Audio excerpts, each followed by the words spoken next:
Street girl returns lost dog and gains something far more valuable than money. Hope Johnson wasn't prepared for what would happen when she woke up that September morning under the awning of Mr. Thompson's bakery. The 9-year-old girl had found something that would change her life forever, but she didn't know it yet. It was when she saw the golden dog wandering lost in the town square of Riverside, a small town in Pennsylvania, that Hope realized this wasn't just any street animal. The shiny coat, proud stance, and especially the fine leather collar with gold details made it clear. This golden retriever had an owner, and likely a very wealthy one. Hope's first reaction was to look around to see if anyone was searching for the dog. The square was nearly empty that early in the morning, just a few retirees taking their morning walk and Samuel sweeping up the dry leaves falling from the old trees. "Come here, boy," Hope called softly, stretching out her hand. The dog looked at her with gentle eyes and approached without fear. When Hope touched his head, she could tell how well cared for he was. No fleas, his fur clean and soft, and clearly not hungry. "You're lost, aren't you?" she murmured, stroking his ears. That's when Hope spotted the small ID tag hanging from the collar. With fingers still trembling from the morning chill, she managed to read, "Duke, property of Eleanor Anderson, 847 Magnolia Drive, Beverly Hills." Hope knew that neighborhood. It was on the other side of town, the wealthy part, where houses had tall fences and sprawling gardens, a place she'd never dare to go under normal circumstances. But now she had a mission. She looked at the dog, then at the small plastic bag holding her few belongings. Just a worn change of clothes, a toothbrush she'd found in good condition in a pharmacy dumpster, and the remains of a loaf of bread given to her by the baker the night before. Dear listener, if you're enjoying the story, don't forget to like and subscribe. It really helps those of us just starting out. Now back to the story. Without hesitation, Hope broke the bread in half and gave a piece to Duke, who wagged his tail happily as he ate. The other half she saved for later, knowing it might be her only meal that day. "Let's find your owner, Duke," she said, petting him again. "She must be so worried about you." The walk to Beverly Hills would take at least 2 hours on foot, crossing the entire town. Hope tied a piece of string from her bag around Duke's collar and started walking. The dog followed obediently, as if understanding she was trying to help. As they made their way through the cobblestone streets of Riverside's old downtown, Hope talked to Duke to keep from feeling alone. She told him about her life on the streets, how she'd learned to survive after her grandmother Grace passed away 6 months ago, leaving her completely alone in the world. "You know, Duke, my grandma always said that when you do good, good comes back to you," Hope said as they passed the main church. "I don't know if I believe that, but I don't know. You seem like a good dog. Your owner must love you a lot." The sun was growing stronger by the time they finally reached the gate of 847 Magnolia Drive. Hope stopped and gaped at the mansion before her. A 2-story house painted white with blue trim, surrounded by an enormous garden full of flowers she'd never seen before. Duke started barking and tugging the string toward the gate, clearly recognizing his home. Hope took a deep breath and rang the doorbell. A middle-aged woman wearing a maid's uniform appeared at the gate with a suspicious look. "What do you want, girl?" asked Martha, the maid, eyeing Hope's worn-out clothes from head to toe. I found this lost dog in the town square," said Hope, showing Duke. "The name on the collar says Eleanor Anderson. Does she live here?" Martha looked at the dog, and her expression softened immediately. "Duke! Oh my goodness, where have you been?" she exclaimed, quickly opening the gate. "Mrs. Eleanor has been desperate looking for you since last night." But when Martha looked back at Hope, her suspicion returned. "Wait a minute. How did you get this dog? You didn't steal him, did you?" "I didn't steal anything," protested Hope, her cheeks burning with indignation. "I found him lost and came to return him." "Martha, did you find Duke?" a woman's voice called from the house. An elegant woman in her 40s came running through the garden.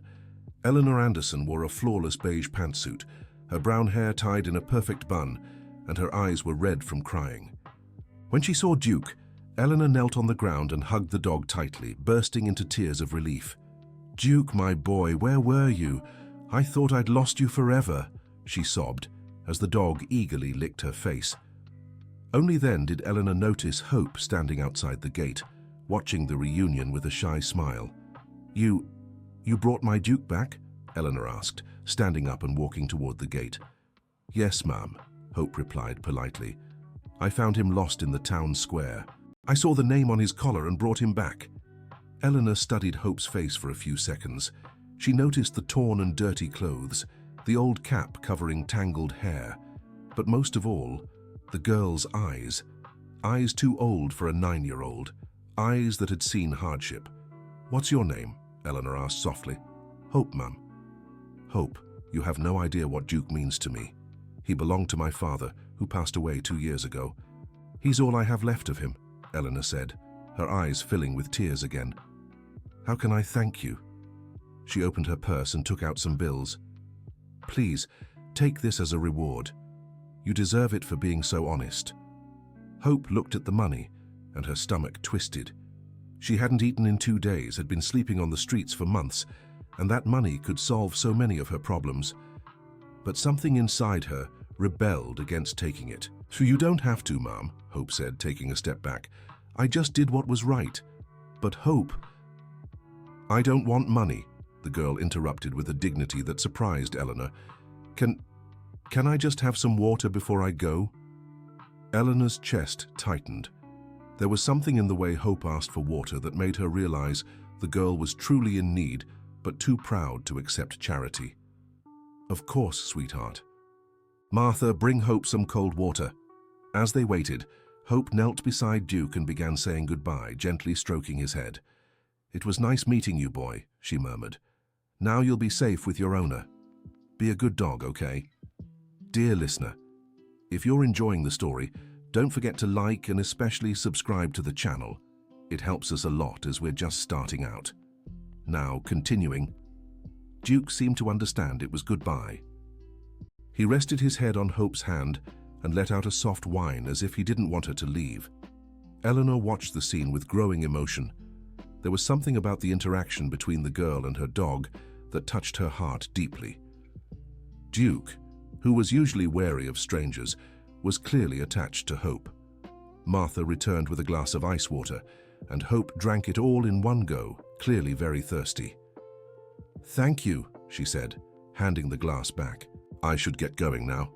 Wait, Hope, called Eleanor. Where do you live? Can I give you a ride? The girl hesitated for a moment. I live around here, she replied vaguely. Thanks, but I'd rather walk. Eleanor sensed there was something Hope wasn't telling her but didn't press further. The girl turned to leave, but Duke began barking desperately and pulling on his leash toward her. Duke, what's gotten into you? Said Eleanor, trying to calm the dog. But Duke wouldn't stop barking and tugging. It was as if he was begging to go with Hope. He wants to go with you, Martha observed, surprised. Hope stepped closer again and petted Duke one last time. I'd love to have a friend like you, Duke, but I can't take care of you like your owner can, she said, her voice trembling. You'll be much happier here. That's when Eleanor noticed something that made her stop breathing for a second. Hope had taken a small piece of bread from her pocket and offered it to Duke before saying goodbye. Hope, Eleanor called, her voice shaky. That bread, is that your food? The girl flushed and tried to hide the piece of bread. It's nothing, Mom. You shared your food with Duke, Eleanor insisted. Hope didn't answer, but her silence was answer enough. Eleanor felt tears welling up again. This girl, who was clearly going hungry, had shared her last bit of food with a lost dog and then brought him back home, refusing any reward. Hope, please, let me help you, Eleanor pleaded, stepping closer to the gate. You can have lunch here. Take a shower. No need, ma'am, Hope said quickly, already walking away. Take good care of Duke. And before Eleanor could say another word, Hope had turned the corner and disappeared. Eleanor stood at the gate for several minutes, staring in the direction the girl had gone. Duke remained restless, sniffing the ground where Hope had stepped. That night, Eleanor couldn't sleep. She kept thinking about the girl's dignity, how she had refused the money, the generosity of sharing her food with Duke. There was something about that child she had never seen before, a nobility of character that had nothing to do with money or social status. The next morning, Eleanor cancelled all her work appointments and went to the town square in Riverside. She wanted to find Hope again, learn more about her situation, and most of all, make sure the girl was okay. The square was bustling with people heading to work and children on their way to school, but there was no sign of Hope. Eleanor asked Mr. Thompson, the baker, if he knew a girl about 9 years old who slept on the streets. "Ah, you must be talking about Hope," said Mr. Thompson with a sad smile. "Poor thing, she shows up here sometimes. She's a very polite girl, never asks for anything directly, but I always feel sorry for her." "Do you know where she lives?" "As far as I know, she doesn't have a fixed home. She moves around, sleeps wherever she can. I've tried talking to her a few times, but she's very private." Eleanor left the bakery with a heavy heart. How could a 9-year-old child be living on the streets alone? Where were the people responsible for her? For the rest of the week, Eleanor returned to the town square at different times, hoping to find Hope. Finally, on Thursday morning, she spotted her. Hope was sitting on a bench in the square, sharing a piece of cracker with 2 stray cats. She had improvised a bowl from a dented can and filled it with water for the animals to drink. Eleanor approached slowly, not wanting to startle the girl. "Hi, Hope." The girl looked up, surprised. "Hi, Mrs. Eleanor, how's Duke?" "He's fine, but he misses you," said Eleanor, sitting on the bench beside Hope. "Actually, he's been a little sad since you left." Hope smiled shyly. "He's a very special dog." "Just like you," Eleanor said softly. "Hope, tell me a little about yourself. Where are your parents?" Hope's face closed off immediately. "I don't have parents. I had my grandma, but she left a few months ago." Eleanor understood that left meant her grandmother had passed away, but she respected how Hope chose to phrase it. "And since then, you've been living alone?" Hope just nodded, watching the cats finish drinking the water. "Hope, a girl your age shouldn't be living on the streets. There are places—" "I don't want to go to a shelter," Hope interrupted quickly. "I take care of myself. I don't hurt anyone." Eleanor saw the fear in the girl's eyes and decided not to push the subject for now. "Okay, I understand, but would you like to have lunch with me today? No strings attached, just lunch between friends." Hope hesitated. She was very hungry, but at the same time she was afraid of getting attached to Eleanor and then being abandoned again. "I don't have nice clothes for a restaurant," she murmured. "Who said anything about a restaurant? We can eat at my place. Martha makes the most delicious rice and beans." The mention of rice and beans made Hope's stomach growl audibly. Eleanor pretended not to hear, but realized Hope was truly starving. "Okay," Hope finally agreed, "but I'll leave afterward, all right?" "Of course, dear." On the way to Eleanor's house, Hope shared small details about her life. Eleanor learned that the girl could read and write, that her grandmother had been a housekeeper and raised her with great love, and that Hope got by doing small favors for people in the neighborhood in exchange for food or a few coins. "My grandma always said it doesn't matter how little we have. There's always someone who has less," Hope said as they walked. "That's why I like helping the animals in the town square when I can." Eleanor felt a lump in her throat. This girl, who had nothing, spoke of helping others with a naturalness Eleanor rarely saw in adults. When they arrived at the house, Duke was overjoyed to see Hope. He ran in circles around her, barking happily and licking her hands. "I think someone missed you," Eleanor remarked, smiling at their genuine happiness. During lunch, Eleanor noticed how Hope ate. The girl was clearly starving, but controlled herself to avoid seeming desperate. She complimented Martha's cooking and thanked her with every bite, displaying manners that impressed Eleanor. "Where did you learn to be so polite, Hope?" "My Grandma Grace always said manners cost nothing and open every door," Hope replied, daintily wiping her mouth with the napkin. After lunch, Eleanor showed Hope around the house, and the girl was amazed by the books in the library. "Do you like to read?" "I love it. My grandma taught me. She said reading lets you travel anywhere in the world without moving." Eleanor took a book from the shelf. "You can take this one if you'd like." "I can't accept that," Hope said immediately. "You've already been so kind giving me lunch." "Then it's a loan. You can return it when you're done." Hope looked at the book with obvious longing, but still hesitated. "Promise you'll give it back," Eleanor insisted. "I promise." When it was time for Hope to leave, Duke refused to let her go again. He grabbed the hem of her pants with his teeth, stopping her from walking away. "Duke, what's gotten into you?" said Eleanor, trying to get the dog to let go of Hope. "He's very affectionate," said Hope, petting Duke. "I don't want to leave either, but I have to." Eleanor had an idea. "Hope, how about you come here sometimes to play with Duke? He obviously likes you a lot, and I work so much that he's alone most of the time." Hope's eyes lit up, but then filled with suspicion. "You're not doing this out of pity for me, are you?" "I'm doing it for Duke," Eleanor lied kindly. "You'd be doing me a favor. So, can I come tomorrow?" "You can come every day if you want." Hope smiled for the first time since Eleanor had met her, a genuine smile that completely transformed her face. "Thank you, Mrs. Eleanor. See you tomorrow, Duke." That night, Eleanor kept thinking about how she could help Hope without making the girl feel humiliated. It was obvious Hope had a strong sense of wounded pride and would reject anything that seemed like charity. The next morning, Eleanor woke up early and asked Martha to prepare a hearty breakfast. Hope arrived promptly at 9, as they'd agreed. "Good morning, Mrs. Eleanor. Good morning, Duke." Duke ran to greet her, and the two began playing in the garden. Eleanor watched from the window, moved by seeing their genuine happiness. Dear listener, if you're enjoying the story, don't forget to like and especially subscribe to the channel. It really helps those of us just starting out. Now, continuing. After an hour of playing, Eleanor called Hope for breakfast. "I already ate, Mrs. Eleanor," Hope lied, "but I made sure to ask Martha to prepare a special breakfast today. You wouldn't let me eat alone, would you?" Hope hesitated but finally agreed. During breakfast, Eleanor casually mentioned she needed someone to help with light chores around the house. Nothing heavy, of course, just small things Martha doesn't have time for, like organizing my books, tending the garden plants, giving Duke baths. "I can help," Hope offered immediately. "I know how to do those things." "But it would have to be paid work, of course," Eleanor said, pretending to think. "I can't let you work for free."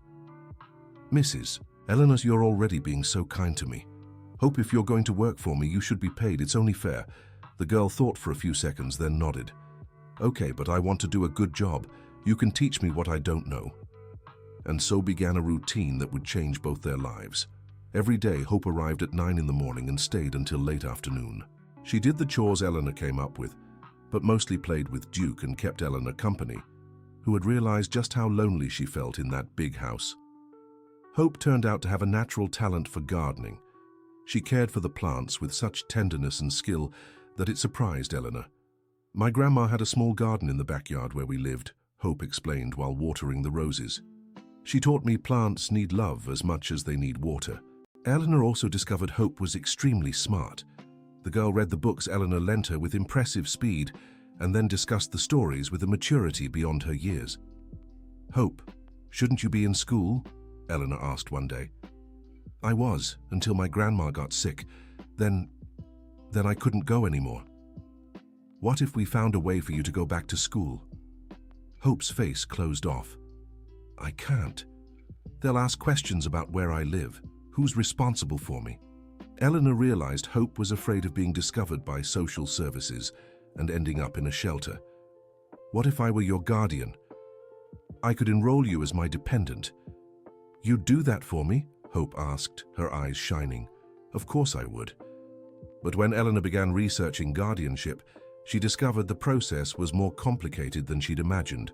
She would need Hope's documents, proof of the girl's situation, and there would be a social investigation. When Eleanor explained this to Hope, the girl panicked. "No, Mrs. Eleanor, they'll take me away. I'd rather not go to school." "Calm down, Hope. We'll find another way." Eleanor decided to hire a private tutor to teach Hope at home. Mary Elizabeth was a retired educator who took on the job discreetly. "She's a brilliant girl," Mary Elizabeth told Eleanor after a few weeks of lessons. "She's thirsting for knowledge like I've rarely seen. In a few months, she could catch up to children her age." Hope loved the lessons. She absorbed everything with impressive ease and always asked for extra books to study. Meanwhile, the bond between Hope and Eleanor grew stronger. The girl shared stories of her life with her grandmother, and Eleanor reminisced about her father and how she'd built her consulting business. "You know, Hope, my father always said a person's character is measured by small gestures," Eleanor said one day as they watched Hope feed the neighborhood cats. When you returned Duke without accepting a reward, I knew exactly what kind of person you were." "My grandma used to say the same thing," Hope replied. "She always told me no matter what life takes from you, no one can take your dignity." Weeks passed and turned into months. Hope still slept on the streets, but now she had a place to spend her days, guaranteed meals, and most importantly, she'd gained something she hadn't realized she needed so badly: a family. Eleanor was changing too. Hope's presence brought life to her home and routine. She'd realized that despite all her professional success, there had been an emptiness in her life that only filled when the girl arrived. One day while they were in the garden, Hope asked a question that caught Eleanor off guard. "Mrs. Eleanor, why did you never marry or have children?" Eleanor stopped watering the plants and looked at Hope. "I was always very focused on work. After my father passed, the company became my responsibility, and I didn't have time for anything else." "Do you regret it?" Eleanor thought for a moment. "Before meeting you, I thought I didn't. Now I wonder how different things might have been if I'd had a daughter. How would it have been?" "I think it would have been like this," Eleanor said, looking straight at Hope. "I'd have taught her to be strong and independent, but also kind and generous. I'd have taught her the importance of studying, having character, and helping those in need." Hope smiled. "Your daughter would have been very lucky." "I'd have been the lucky one to have a daughter like her," Eleanor replied. That night, Eleanor made a decision. She wanted to officially adopt Hope, to give her a real home and the chance at a normal life. But she knew she first had to learn more about the girl's legal situation. The next morning, Eleanor spoke with her lawyer, Dr. Richard, explaining the situation. "Eleanor, this is more delicate than you think," Dr. Richard said. "If the girl has no documents or known guardians, technically she's in an irregular situation. Any official process could result in her being taken to a shelter while things are sorted out. Isn't there anything we can do? First, we need to understand her situation better. Find out if she has living relatives, a birth certificate, that sort of thing." Eleanor grew worried. She didn't want to do anything that might harm Hope, but at the same time she wanted to protect her legally. That afternoon, Eleanor decided to talk to Hope about her family situation. "Hope, do you remember having any relatives besides your grandmother?" "No, Mrs. Eleanor. My grandma always said it was just the two of us in the world." "And do you have a birth certificate, ID, those things?" Hope grew frightened. "Why are you asking me this? Are you going to turn me over to social services?" "No, sweetheart, I would never do that," Eleanor said quickly, hugging the girl. "It's just that I was thinking, if you wanted, I'd love to be your mother officially." Hope stopped breathing for a second. "You want to adopt me?" "Only if you want to. You could live here, have your own room, go to a good school." "What about Duke?" Eleanor laughed. "Duke would be yours too, of course." Hope stayed silent for a few minutes, processing the offer. "Mrs. Eleanor, I'd love that, but what if when the city officials find out about me, they take me away before the adoption goes through?"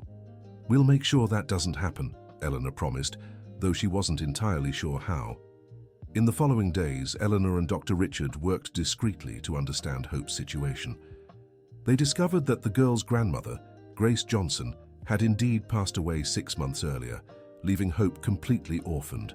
"The problem is there's no record of where Hope was living since then," Dr. Richard explained. "Officially, she disappeared from the system when her grandmother died. And how can we fix this? We need to register her as a minor at risk and start the adoption process, but that means she might be temporarily placed in a shelter." Eleanor's heart tightened. She couldn't let Hope go through that. Then something happened that changed all their plans. On Friday morning, Hope didn't show up at Eleanor's house. At first, Eleanor thought maybe the girl was sick or had some trouble, but when the whole day passed with no word, she grew frantic. Eleanor went to the town square to look for Hope, asking every shopkeeper in the area, but no one had seen the girl. Duke was restless too. The dog stood by the front door, staring down the street and whining softly, as if waiting for Hope to arrive. On Saturday morning, Eleanor got a call that sent her into a panic. "Hello, Mrs. Eleanor?" It was an unfamiliar woman's voice. "Yes, who's speaking?" "My name is Karen. I work at the downtown health clinic. There's a girl here who got sick on the street, and when we asked if she had anyone to call, she just kept repeating your name." Eleanor felt the world spin. How is she? She has a high fever, very dehydrated. They brought her in this morning. The doctor says she needs to be hospitalized. I'm on my way now. Eleanor arrived at the clinic in 15 minutes. Hope was lying on a cot, pale and with chapped lips. When she saw Eleanor, her eyes filled with tears. "Mrs. Eleanor, I didn't mean to be a bother." "Shh, don't say that," Eleanor said, holding Hope's hand. "I'm here now." The doctor explained that Hope had an infection and needed a few days of care. "She'll be fine, but she needs rest and proper nutrition. Are you family?" Eleanor hesitated. Legally, she had no relation to Hope, but morally, she felt responsible for the girl. "I'm her guardian," she said, hoping they wouldn't ask for proof. For the 3 days Hope was hospitalized, Eleanor never left her side. She brought Duke to visit after much convincing of the nursing staff, brought books to read together, and most importantly, made a final decision. "Hope," Eleanor said on the last day of her hospital stay, "when you leave here, I want you to come live with me. Not as a helper or a visitor, but as my daughter. But what about the paperwork? What if we'll figure it out together? No matter what happens, I won't let anyone take you away from me." Hope squeezed Eleanor's hand. "I love you too, Mrs. Anderson. You're the mother I always wanted." When they left the hospital, Eleanor took Hope straight home. She had prepared a special room for the girl, with a new bed, a bookshelf full of books, and even a little bed for Duke beside it. "This is your room now," Eleanor said, opening the door. Hope's jaw dropped. It was the most beautiful room she had ever seen. "All of this is mine. All yours." Hope ran to hug Eleanor. "Thank you, Mom." It was the first time she had called Eleanor Mom, and both of them cried with emotion. In the following months, Eleanor worked with Dr. Richard to legalize Hope's status. The process was long and complicated, involving social workers, psychologists, and a lot of red tape, but Eleanor was determined to do everything the right way. Hope went back to school at a private academy near home and quickly stood out as one of the top students in her class. She made friends easily, and her teacher often praised her dedication and intelligence. "Your daughter is special, Eleanor," the teacher said during a meeting. "She has a maturity and thirst for knowledge I rarely see in children her age." At home, Hope had adjusted perfectly to her new life. She helped Martha with household chores out of joy, tended to the garden with care, and was wonderful company for Eleanor. Duke had officially become Hope's dog. The two were inseparable, and the animal seemed to have found his true owner. One day, nearly a year after Hope had returned Duke, Eleanor got a call from Dr. Richard. "Eleanor, I have good news. The adoption has been approved. Hope is officially your daughter." Eleanor cried with happiness. When she told Hope, the girl reacted with a joy that lit up the whole house. "Now I'm really your daughter?" "Forever," Eleanor promised. That night, they threw a small celebration at home. Martha baked a special cake, and even Duke got a new bow for the occasion. "You know, Hope," Eleanor said during the party, "that day you brought Duke back. You said you didn't want money. Now I understand why." "Why, Mom?" "Because what you got was worth so much more than money. You got a family." "And I got the best mom in the world," Hope replied, hugging Eleanor. Dear listener, if you're enjoying the story, don't forget to like and subscribe to the channel. It really helps us newcomers. Now back to the story. Years passed, and the bond between Eleanor and Hope only grew stronger. Hope became a responsible and caring teenager, always keeping the qualities that had won Eleanor over from the start: generosity, honesty, and a huge heart. She continued looking after the stray animals in the town square, now with the means to truly help them. Eleanor had turned part of their backyard into a small makeshift shelter for the cats and dogs Hope found on the streets. "Mum, can I bring this kitten home? He was hurt near the school," Hope would often ask. "Of course, sweetheart, but tomorrow we'll take him to the vet," Eleanor would reply, having grown to love this side of Hope. When Hope turned 15, she had an idea that would change not only her life, but the lives of many other children and animals. "Mum, I've been thinking, what if we did something bigger to help stray animals?" "What do you have in mind?" "I don't know. Maybe a real shelter, or a low-cost veterinary clinic. So many people can't take care of their pets because they can't afford it. Eleanor smiled. Her daughter had grown up, but still had the same generous heart as always. You know what's a great idea? How about we look into this? And so began a new project in both their lives. Eleanor used her business knowledge to help Hope develop a business plan for an affordable veterinary care center. Hope dedicated herself to studying veterinary medicine, animal care, and social project management. She discovered she had a natural talent for working with animals and an impressive ability to organize. "Mom, I want to study veterinary medicine in college," Hope said one day. "Then let's start preparing for it," replied Eleanor, who always supported her daughter's dreams. By 17, Hope was a determined and focused young woman. She had maintained excellent grades in school and was already known in the community for her work with abandoned animals. The small shelter in the backyard had grown and become a local reference. People from other neighborhoods brought injured or abandoned animals for Hope to care for, and she never refused help. Eleanor had expanded her business and now allocated part of the profits to support Hope's project. They had rented a larger plot of land and built an official shelter with veterinary offices, proper kennels, and a team of volunteers. "Hope, do you remember the day you brought Duke back?" Eleanor asked one afternoon as they watched Hope bathe a newly rescued dog. "How could I forget? It was the day that changed my life. You know what amazes me the most, how you turned your painful experience into motivation to help others. I think I learned that from you, Mum. You always taught me that our struggles can become our strength." When it was time for college entrance exams, Hope placed first in the State University's veterinary medicine program. Eleanor cried with pride the day the results came out. "I always knew you could do it," Eleanor said, hugging Hope. "I wouldn't have achieved anything without you," Hope replied. "You gave me so much more than a home. You gave me the chance to dream." During college, Hope continued running the shelter in her free time. She had grown into a beautiful, determined young woman, respected by professors and peers. Duke, now an elderly dog, remained her inseparable companion. He followed her to the shelter every day and seemed to understand he had played a special role in Hope's life. "Duke was my guardian angel," Hope would tell anyone who asked about the origin of her passion for animals. "If it weren't for him, I never would have met my mom." In her 4th year of college, Hope had an even more ambitious idea. "Mom, I want to open a truly affordable veterinary clinic, a place where low-income families can bring their pets and pay only what they can afford." How would that work?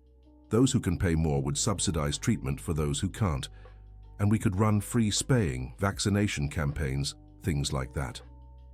Eleanor was moved listening to Hope's plan. Her daughter had grown into a woman with both social vision and business sense.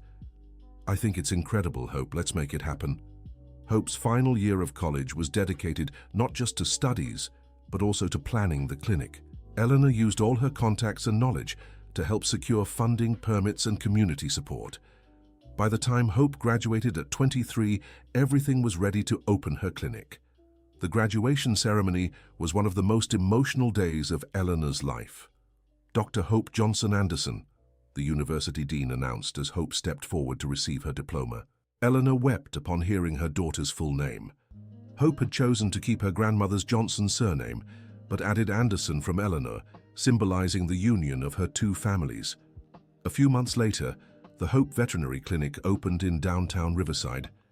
It was a modern, welcoming project with fully equipped exam rooms, a surgical suite, and a reception area filled with photos of animals the shelter had saved over the years. On opening day, half the town showed up. There were people Hope had helped over the years, college professors, local officials, and especially families with their pets. Eleanor gave an emotional speech during the ceremony. 12 years ago, a 9-year-old girl brought my dog home and changed my life forever. Today, that same girl who became my daughter and my pride is opening a project that will change the lives of thousands of animals and their families. Hope always said she didn't want money when she returned Duke. Now we see why. She wanted something far more valuable. She wanted the chance to make a difference in the world. When it was Hope's turn to speak, she was visibly moved. "I first want to thank my mother, Eleanor, who taught me that it doesn't matter where we come from, but where we want to go. She gave me love, opportunities, and above all, showed me we can turn our pain into strength to help others. Hope looked at the crowd and continued, "This clinic isn't just mine. It belongs to all of us who believe every animal deserves care and love, no matter their family's financial situation. Here, what matters is the bond between people and their pets." The clinic was a success from day one. Hope had implemented a system where services were paid according to each family's means, and more complex cases were subsidized by partnerships with local businesses and community donations. A year after opening, the Hope Clinic had treated over 3,000 animals and performed hundreds of free surgeries. Hope had become a reference not just in veterinary medicine, but also in social management. She received invitations to speak in other towns about implementing similar projects.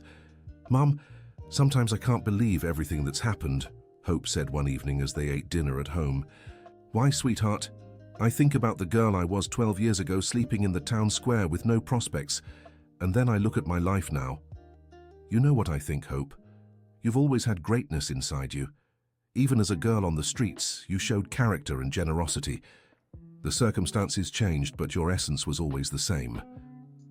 Duke, now 14, lay at Hope's feet, as he always did during meals.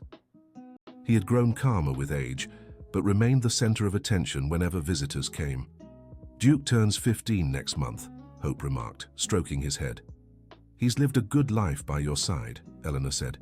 "He was my first patient and my best teacher. He taught me about loyalty, unconditional love, and how one encounter can change everything." A few weeks later, Duke began showing signs of aging.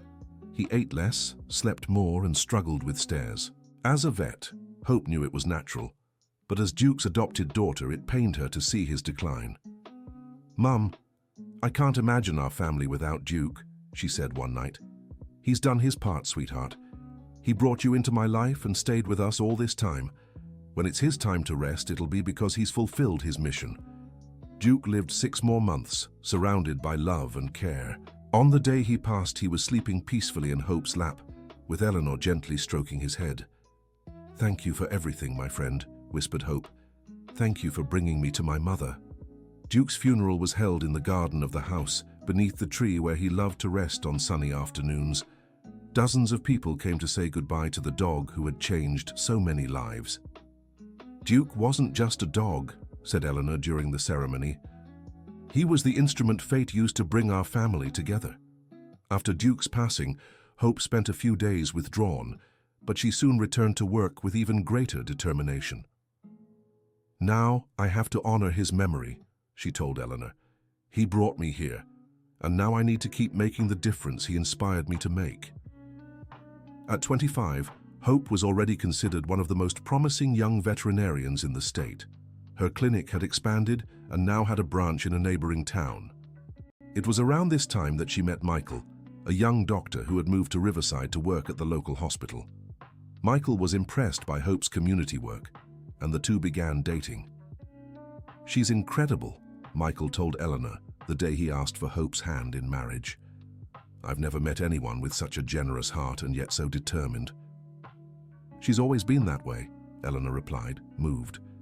"Even as a little girl, she always thought of others first." Hope and Michael's wedding was simple and heartfelt. The ceremony took place in the garden of the house where Hope had grown up, attended by family, friends, and dozens of people whose lives had been touched by Hope's work over the years. "Mom," Hope said to Eleanor before the ceremony, "thank you for believing in me when I was just a dirty little girl returning a lost dog." "Thank you for teaching me the true meaning of family," Eleanor answered, adjusting Hope's veil. 2 years after the wedding, Hope gave birth to a baby girl named Grace in honor of the great-grandmother who had raised Hope with so much love. "She'll grow up hearing stories about the great-grandmother who taught her about dignity, and about Duke, who brought our family together," Hope said, cradling her newborn daughter. Eleanor, now a grandmother, was radiant watching Hope become a mother. "The circle is complete," she observed. "Now you'll be able to teach your daughter everything you've learned about love, generosity, and determination." Hope continued expanding her work. By 30, she had founded an organization that brought veterinary care to rural and underserved communities across the region. "Dr. Hope, you saved my kitten," said a 6-year-old child during one of the foundation's campaigns. Actually, he saved me, Hope replied, remembering that was exactly what she used to say about Duke. The foundation grew and became a national model for community veterinary medicine. Hope received invitations to speak at universities across the country, always sharing her story as an example of how a single act of kindness can create endless waves of change. Eleanor, now in her 60s, had retired and devoted her time to helping Hope with the foundation and raising her granddaughter Grace. "Grandma, tell me the story about Duke again," the little girl would ask, already enchanted at 5 by the tale of the dog who had united her family. "Once upon a time there was a girl named Hope who found a lost dog," Eleanor would begin, seeing in her granddaughter's eyes the same spark of curiosity and kindness she had seen in Hope's so many years before. One day, when Grace was 6, she asked a question that deeply moved Eleanor. "Grandma, why didn't Mommy take the money when she returned Duke?" "Because your mommy knew, even as a child, that there are things far more valuable than money in this world." "Like what?" "Like love, family, the chance to do good for others. Your mum gained all that when she returned Duke. And me, what did I gain?" Eleanor smiled and hugged her granddaughter. "You gained a family built on love, and a mother who will teach you to make a difference in the world." At 35, Hope had become one of the most respected veterinarians in the country. Her foundation served hundreds of communities, trained dozens of other veterinarians in social medicine, and saved thousands of animals. But for Hope, her greatest success wasn't the awards she'd won or the professional recognition. It was the fact she'd turned a moment of hardship into a force to help others. "Mom," she said to Eleanor during a Sunday lunch, "sometimes I wonder, what if I'd taken the money that day? Why do you think about that? I imagine if our story would have been different, if you'd have been interested in a girl who took money for returning a dog." Eleanor thought for a moment. "You know, Hope, I believe no matter what you'd done that day, I'd have seen who you really were. Our story might have started differently, but I'm sure it would have ended up in the same place." "Why?" "Because some people are born with a purpose, dear, and yours was always to spread love and care in the world. Duke was just the instrument fate used so you could fulfill that purpose." That afternoon, Hope went home thinking about Eleanor's words. She looked at her clinic, her family, everything she'd built, and smiled. Grace was in the yard playing with Charlie, a golden retriever they'd adopted when she turned 5. The girl cared for the dog with the same tenderness Hope had shown Duke so many years ago. "Mom," Grace called when she saw Hope arriving. "Today I taught Charlie to shake." "That's wonderful, sweetheart. Duke knew how to do that too." "Mom, when I grow up, can I work with you taking care of animals?" Hope knelt beside her daughter and hugged her. "You can be whatever you want, my love. But if you choose to care for animals, I'll be so proud." "Why did you choose to take care of animals, Mom?" Hope looked at Charlie, who lay beside Grace with the same gentle expression Duke always had. "Because a very special dog taught me that when we care for those in need, we receive far more than we give." The end of the story. And you? What did you think of Hope's journey? Can you imagine how many lives were changed because of one simple act of kindness? Tell us in the comments which part of the story moved you most, and whether you believe small gestures can truly change the world. Leave a like if the story touched your heart, and most importantly, subscribe to the channel so you don't miss other inspiring stories like this one. Your company makes all the difference.